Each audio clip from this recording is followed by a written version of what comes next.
What's going on, guys? Johnny on the track back here with another video. I've been slacking recently, I'll be honest. Had a couple trips, one to Nashville, another to Las Vegas.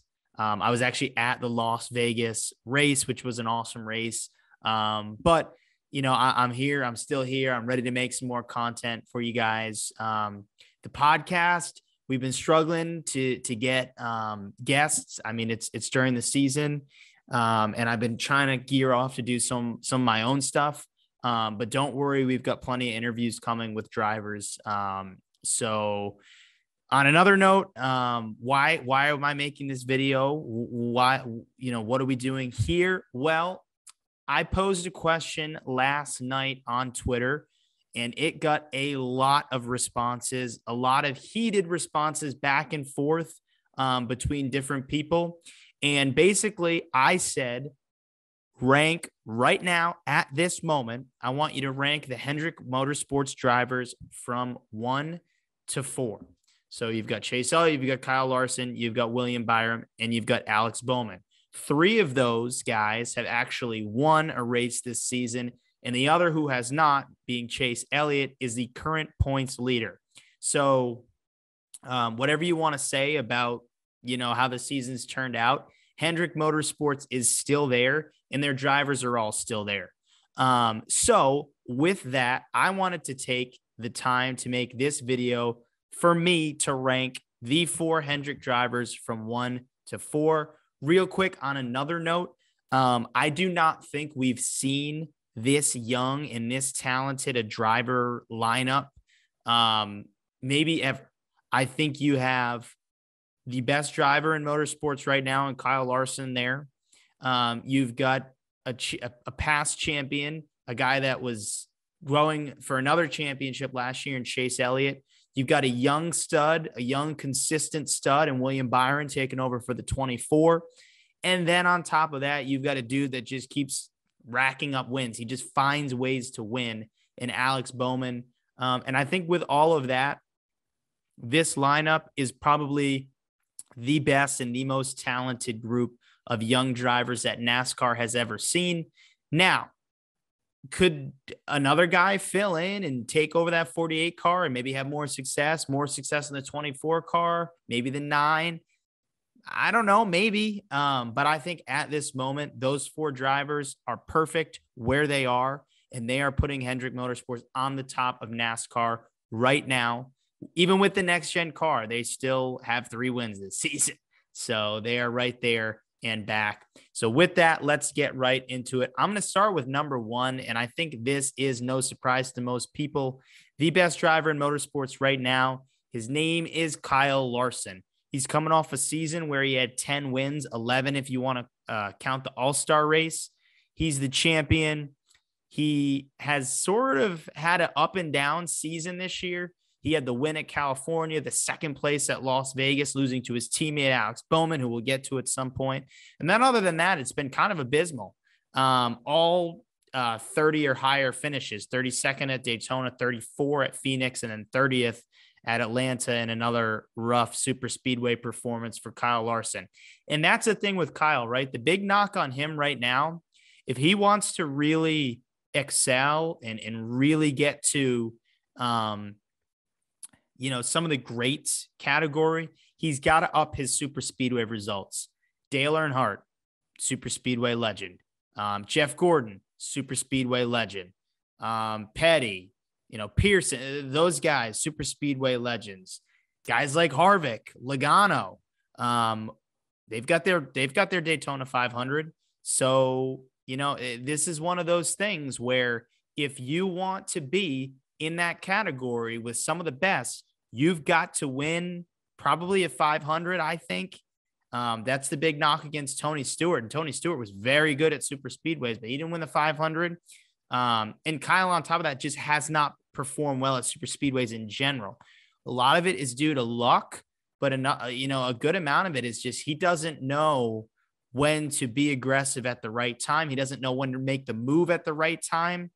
And I think he can learn a lot from his buddy Denny Hamlin, who always seems to know when it's time to go and when you have to finish. So Kyle Larson, though, I still have him number one. I think this is a unanimous decision by most NASCAR fans right now that he is the lead dog at Hendrick. Two, I feel like this should be a unanimous decision, but I know a lot of people do not like his fans. I know a lot of people that don't like him. But I think Chase Elliott is still the number two.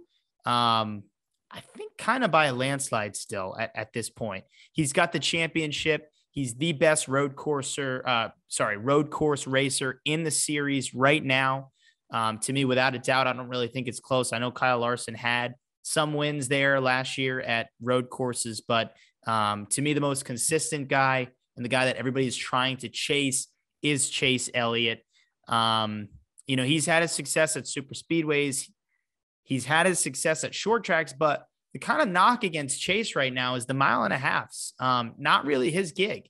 He's had Martinsville. He's had success there. He's had success at Phoenix. The road courses, obviously, Daytona and Dega, he's been pretty good. Has some success there. But, it's been the 1.5 miles. And that's kind of where Kyle Larson has taken that step ahead of Chase, was the fact that he's getting all these results on the 1.5 miles, the 2 milers. So I think the next step for Chase is to get there, to get to 5 wins in a season when you're winning a road course or 2, you're winning a short track, and you're winning a couple 1.5 miles. I think that's the next step for Chase Elliott, because Chase, he's never had more than 5 wins in a season. So, when you look at that, I think that, is going to play a big thing in where he ranks right now. But at the moment, I still would put Chase Elliott number 2. Here's where it gets tough for me, because I think you have to try to balance, what are you looking for, right? And that's between Alex Bowman and William Byron. What exactly are you looking for? Are you looking for the consistent side, which is William Byron, or are you looking for the guy that just seems to find ways to win? When I look at it, I actually am going to rank Alex Bowman 3rd at Hendrick Motorsports. And here's why. At the end of the day, you're a NASCAR driver to do one thing: win. That is what you are trying to do when you put on that suit, when you put on that helmet, and you step into that car. You're here to win. And based on the results right now, Alex Bowman is the guy that seems like in the clutch, in the final laps, he's going to get it done. He's going to get the job done. Now, can William Byron get there? Absolutely. William Byron has been loads more consistent than Alex Bowman. Alex Bowman kind of either finishes top 5 or he finishes 20th or beyond. So there's really no in between. But at the same time, Alex Bowman just finds ways to win, and he finds ways to clutch up. Take Las Vegas, for example. Dude comes out of nowhere and beats his teammate Kyle Larson in a showdown, in an overtime shootout. And that's one of the things. I don't really think William Byron can do that. And I know, sure, we just saw it right last week. William Byron winning at Atlanta, and that was a big win. Good career kind of step for him to win something like that. But at the same time, that's just one win. He's only had 1 win per season right now. So can he get to 3 wins in a season? Alex Bowman had 4 last year. Can he get to 3? Can he get some variety in what he's done? He's won really 2 super speedways, and then I think he won Homestead last year, if I'm not mistaken. So, he needs to catch some variety. Can he do it on a short track? Can he do it on a road course? Can he have success there? Because Alex Bowman has sort of done it on different types of tracks. And that's one thing that I think Alex Bowman, people don't really credit him for having a little bit of variety in where he's winning. So that's another good thing for Alex Bowman. But yeah, I would put him number 3, and then I would put Byron 4. And I think that's probably where it should go right now. I think that should be the unanimous decision. If you want to say William Byron is more consistent, so I'm going to take him over Alex Bowman, that's okay. I'm okay with that. But at the end of the day, I'm looking for wins in this series, and Alex Bowman has showed me time and time again that you cannot count him out for a win. So there it is. Kyle Larson, number 1, Chase Elliott, number 2, Alex Bowman, number 3, and William Byron, number 4. And no respect to William Byron being number 4 at Hendrick. He could easily get to 2, 3 this season. And he's also a top 10 driver in the sport, I believe, right now. So this is a stacked lineup. Thanks for watching. Make sure you like, comment your top 4, and please subscribe for more content.